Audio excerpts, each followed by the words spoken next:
और बता दें, इसी बीच आपको बता दें, बड़ी खबर आ गई है सामने। अखिलेश यादव ने कन्नौज से नामांकन भर लिया है। कन्नौज सीट पर आपको बता दें, बीजेपी के सुब्रत पाठक से मुकाबला है अखिलेश यादव का।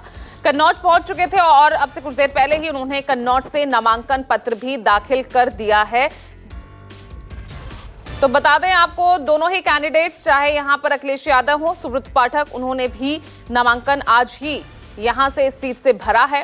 तो फाइट एकदम टाइट यहां कन्नौज सीट पर देखने को मिल रही है। सुब्रत पाठक सिटिंग सांसद है, पिछली बार भी ये सीट, इसी सीट से चुनावी मैदान में थे। दो तस्वीरें आपको दिखा रहे हैं। एक तरफ आप देख रहे हैं अखिलेश यादव रामगोपाल यादव के साथ पर्चा भरते हुए तस्वीरें आप देख रहे हैं। दूसरी तरफ सुब्रत पाठक हैं, जो कि अखिलेश यादव के खिलाफ कन्नौज सीट से हैं, सिटिंग सांसद हैं और उन्होंने भी आज ही नामांकन अपने परिवार के साथ पहुंचकर दाखिल किया। दो तस्वीरें आपके टीवी स्क्रीन पर। हालांकि अखिलेश यादव के स्वागत में ढोल नगाड़ों की तैयारी जो है व्यवस्था यहां पर की हुई थी। पार्टी ऑफिस को पूरी तरह से सजाया हुआ था। अब से कुछ देर पहले ही अखिलेश यादव ने कन्नौज सीट से नामांकन दाखिल किया है और लोकसभा के चुनावी मैदान में अब वो आज से उतर गए हैं। हालांकि नामांकन पत्र दाखिल करते ही आज वो कन्नौज में कार्यकर्ताओं को और वहां पर आम जनता को भी संबोधित करने वाले हैं। दूसरी तरफ आप तस्वीर देख रहे हैं, अखिलेश यादव के खिलाफ बीजेपी के उम्मीदवार सुब्रत पाठक अपने परिवार के साथ पहुंचे हैं नामांकन दाखिल करने। तो नामांकन पत्र दोनों ही अब उम्मीदवार दाखिल कर चुके हैं, पर्चा भर चुके हैं। लड़ाई बहुत ज्यादा दिलचस्प। हालांकि 2019 की बात करें तो आजमगढ़ से चुनाव लड़ा था अखिलेश यादव ने, लेकिन इस बार कन्नौज सीट, तो अखिलेश यादव का ये दांव कितना काम करेगा ये देखना होगा। अशोक तिवारी जुड़ गए ज्यादा जानकारी के साथ। अशोक, तस्वीरें हम देख रहे हैं, दोनों ही कैंडिडेट्स अपना नामांकन पत्र दाखिल कर चुके हैं, लेकिन वाकई में यहां दिलचस्प के साथ साथ कन्नौज सीट की जो फाइट है और ज्यादा टाइट नजर आ रही है।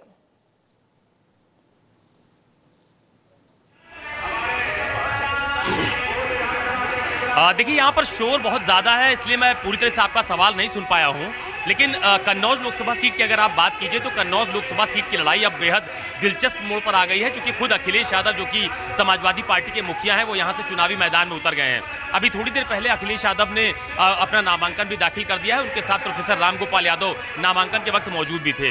लेकिन अखिलेश यादव के यहाँ से चुनावी मैदान में उतरने के बाद यहाँ जो समाजवादी पार्टी के कार्यकर्ता हैं, जो नेता हैं, उनमें जबरदस्त उत्साह देखने को मिल रहा है। मैं आपको यहाँ जो समाजवादी पार्टी का दफ्तर है कन्नौज में, वहाँ की एक तस्वीर भी दिखा देता हूँ कि आप देखिए यहाँ पर कि सुबह से ही, यानी कि जब अखिलेश यादव यहाँ पर नहीं पहुंचे थे उस वक्त भी यहाँ पर भीड़ की यही स्थिति थी। काफ़ी लोगों के यहाँ पर आवाजाही लगातार बनी हुई है। तमाम सारे जो नेता हैं, जो उनकी पार्टी के पदाधिकारी हैं, जो कार्यकर्ता हैं, वो भी लगातार यहाँ पर आ रहे हैं। तो अभी थोड़ी देर पहले जब अखिलेश यादव नामांकन दाखिल करने के पहले यहाँ पर आए थे, तो तमाम सारे कार्यकर्ताओं ने उनका फूलों से स्वागत किया था। ढोल नगाड़े यहाँ पर लगातार बजाए जा रहे हैं। जिस जनसभा को अखिलेश यादव को यहाँ पर संबोधित करना है, वहाँ पर अभी जो मंच पर बैठे मौजूद जो नेता हैं, उनका संबोधन भी यहाँ पर चल रहा है। अब जो बात आपने कही कि कन्नौज लोकसभा सीट पर जो लड़ाई होनी है वो किस लिहाज से दिलचस्प हो जाती है। दरअसल साल 2019 के चुनाव में जब समाजवादी पार्टी और बसपा ने गठबंधन के तहत उत्तर प्रदेश में चुनाव लड़ा था, उस वक्त भी कन्नौज की सीट जो है वो समाजवादी पार्टी के हाथ से निकल गई थी। बीजेपी के सुब्रत पाठक ने यहाँ पर जीत हासिल की थी। अब चूंकि खुद अखिलेश यादव यहाँ से चुनावी मैदान में उतर आए हैं, लिहाजा जो चुनावी लड़ाई है वो बहुत दिलचस्प हो गई है। चूंकि समाजवादी पार्टी के तमाम सारे लोग लगातार इस बात का दावा भी करने लगे हैं कि कन्नौज ही नहीं बल्कि आसपास की सीटों पर भी अखिलेश यादव के यहाँ से चुनाव लड़ने का खासा प्रभाव पड़ेगा। चूंकि अखिलेश लगातार उत्तर प्रदेश में चुनावी दौरे भी कर रहे हैं। गठबंधन के तहत अभी आने वाले समय में अलग अलग इलाकों में उनकी जनसभाएं भी प्रस्तावित है, जिसमें राहुल गांधी भी शामिल होंगे। कई जगहों पर प्रियंका गांधी भी अखिलेश यादव के साथ शामिल होने वाली हैं। तो उत्तर प्रदेश में खासतौर पर जो माहौल बनाने की कोशिश इंडिया गठबंधन की तरफ से की जा रही है कि कैसे भी करके यूपी में अगर एनडीए को रोका जा सका तो यहां पर सीटों की संख्या में इजाफा न सिर्फ इंडिया गठबंधन के हिस्से में आएगा, बल्कि बीजेपी और एनडीए गठबंधन थोड़ा पीछे भी हो सकता है। तो इस बात की कवायद पूरे उत्तर प्रदेश में लगातार अखिलेश यादव की तरफ से की भी जा रही है।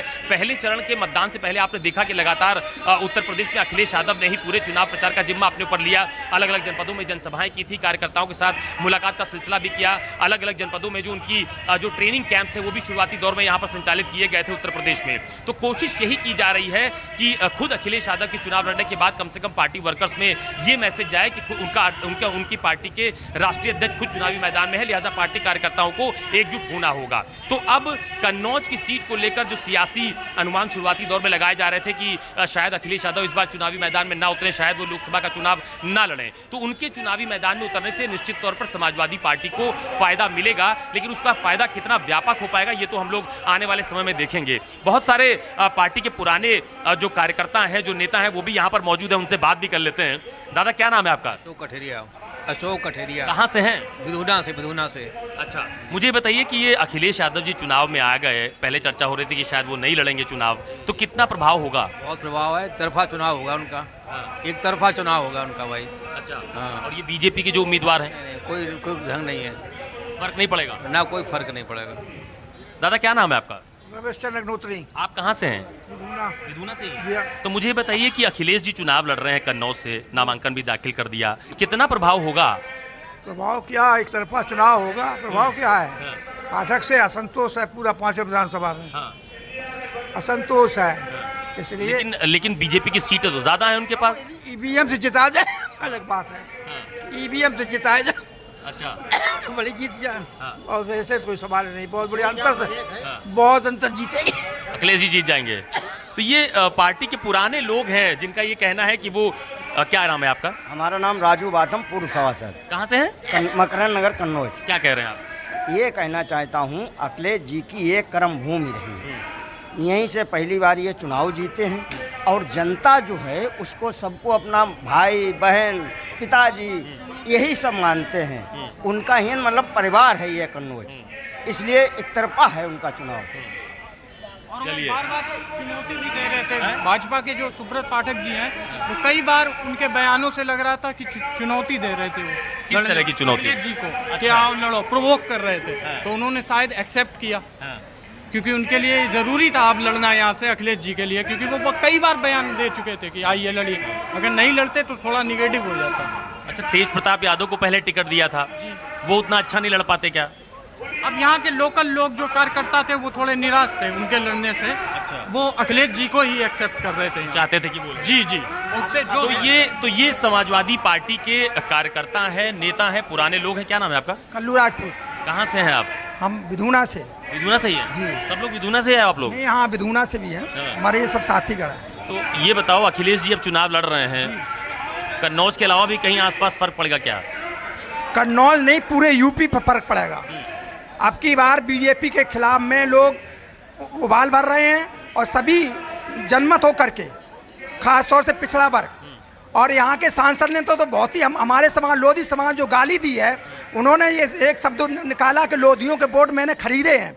तो अब की बार ये कब कह दिया उन्होंने? अरे आप देखिएगा, मीडिया के लोग बता रहे हैं, मीडिया बता रही है, उन्होंने कहा ये सब मतलब सरेआम कहा। ये बयान कहाँ दे दिया? अरे आप पढ़िएगा, आप सुनिएगा, आप सुनिएगा उसको, आप ये इतना बेहुदापन का ये देते हैं। चलिए खैर, मुझे ये बताइए कन्नौज में लोकल मुद्दे क्या हैं? विकास, जो जितना विकास माननीय अखिलेश यादव जी ने करवाया था, एक भी पैसे का कोई काम नहीं, डेवलपमेंट मुद्दा है। हाँ बिल्कुल। दादा क्या नाम है आपका? महेश यादव। कहाँ से हैं आप? हम ये कन्नौज लोकसभा से छिबरामऊ विधानसभा। छिबरामऊ से जी जी। अच्छा, मुझे बताइए कि अब तो अखिलेश जी चुनाव लड़ रहे हैं, नामांकन दाखिल कर दिया उन्होंने अपना, कन्नौज में क्या मुद्दे हैं चुनाव के इस बार? कन्नौज में तो विकास का मुद्दा, जैसे विकास अखिलेश ने कराया ऐसा किसी ने कराया। अखिलेश विकास पुरुष हैं, न्याय पुरुष हैं। अखिलेश ने जो है हाईवे बनवाया, अखिलेश ने सौसैया बनवाया छिबरामऊ, अखिलेश ने जिला अस्पताल बनाया, अखिलेश ने जो है कन्नौज तिरवा में मेडिकल कॉलेज बनवाया। मतलब डेवलपमेंट बहुत किया उन्होंने अपने समय में। इंजीनियरिंग कॉलेज बनाया, फ्लावर बोर्ड बनाया, तमाम विकास। ऐसा कोई विकास नहीं है। ये जो रोड है बेला विधुना से कन्नौज तक, ये भी 4 लाइन कराया, तो कोई कार्य ऐसा नहीं जो छूता रहा हो। जो तो इस बार भी डेवलपमेंट मुद्दा आपको लग रहा है? डेवलप का भी है, महंगाई का है, भ्रष्टाचार का भी है, बेरोजगारी है, मुख्य मुद्दा है, और ये उससे उम्मीद की जाती है अखिलेश जी से और किसी से नहीं।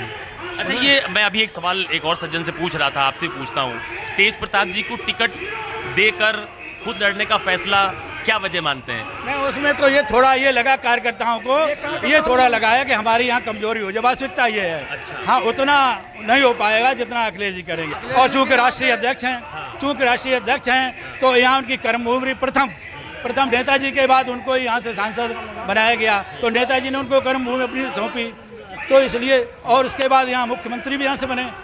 तो ये तो ऐसी क्षेत्र, ऐसा भूमि है जैसे शीला दीक्षित भी यहीं से MP हुई और मुख्यमंत्री बनी, ये भी मुख्यमंत्री, दिल्ली की मुख्यमंत्री शीला दीक्षित 3 बार रही। इसी तरह अखिलेश जी भी यहाँ से जो है सांसद बने और मुख्यमंत्री बने, और भविष्य में प्रधानमंत्री भी बनेंगे, ऐसी भी कामना करते लोग, बहुत बड़ी उम्मीद है। क्योंकि अच्छा दादा, आप मुझे बताइए, आप तो काफी समय से हैं, वरिष्ठ हैं आप, ये विधानसभा चुनाव में परिणाम अच्छे नहीं आए थे पार्टी के लिए, नहीं आए, तो इस बार लोकसभा चुनाव में क्या उसके लिए भी ज्यादा मेहनत करनी? परिवर्तन ये होगा, इसलिए कुछ जो है, अब जो अपोजिशन का हमारा जो अपना नेता है, उनकी कुछ न कुछ विसंगतियां बन गई, कहीं न कहीं लोग उनसे थोड़े वैसे नाराज हो गए, कहीं उनके स्टेटमेंट लोगों के प्रति कहीं कुछ रहा, कहीं ऐसा हुआ प्रशासन के प्रति उनकी भावना थोड़ी वैसी रही, तो तमाम चीज़ें हैं। हाँ, ये सरल पुरुष है, ये बहुत ही सुलभ और सरल पुरुष है, इसलिए, और नए हैं, हर आदमी के साथ, हर आदमी को उपलब्ध रहते हैं, और इसीलिए आप देखते हैं यहाँ से सैलाब होता है, इसीलिए होता है, इसलिए उम्मीदें बहुत हैं इनसे। चलिए, बहुत धन्यवाद। तो ये तमाम सारे लोग हैं जिनको आपने सुना, सबका यही कहना है कि अखिलेश यादव के चुनाव लड़ने के बाद यहाँ का चुनावी माहौल समाजवादी पार्टी के लिहाज से बहुत बेहतर हो जाता है। एक और सज्जन है, बोलना चाह रहे हैं, बताइए दादा। मैं बताना चाहता हूँ कि जैसे पब्लिक का पैसा सारा इंडिया में था, तो अभी ये गृह मंत्री जी अमित शाह जी कह रहे थे हम देंगे, इसके बाद इन्होंने सब वोट दिया, उसकी सांस नकार नहीं। ये पब्लिक का, गरीबों का पैसा था, तो इनका उस पर डाका डालने का क्या हक है? अच्छा, आप कन्नौज से ही हैं? जी। अच्छा, तो मुझे ये बताइए कि ये जो डेवलपमेंट की बात अभी ये लोग कर रहे थे कि विकास नहीं हुआ, तो कन्नौज में भी क्या बाकी है? कन्नौज में बाकी क्या, कन्नौज जैसे विकास चल रहा था, जो विकास को गति मिली थी, वो गति एकदम समाप्त हो गई, ब्रेक हो गई, पता ही कोई विकास। शिक्षा को देखिए आप, पहले हमारे बच्चे जो है क्या करते थे, किताबें हमने पढ़ी, इसके बाद वो दूसरी साल में दूसरे बच्चे लोग उन्होंने पढ़ ली, अब तो हर वर्ष पैटर्न चेंज हो रहा है। अब बताइए कहाँ तक इतना महंगा बस्ता खरीदा जाए, है?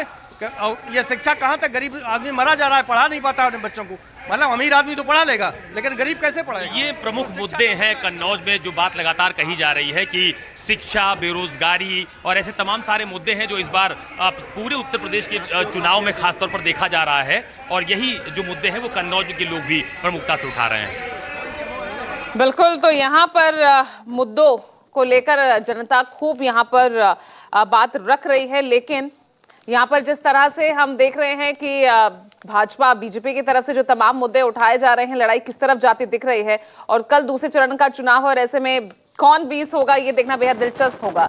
लेकिन कन्नौज की लड़ाई, क्योंकि यहाँ पर अब प्रतिष्ठा का सवाल आ गया है, अगर यहाँ अखिलेश यादव उतरते हैं तो मुलायम की इस विरासत को बचा पाते हैं नहीं, ये भी बड़ा सवाल होगा।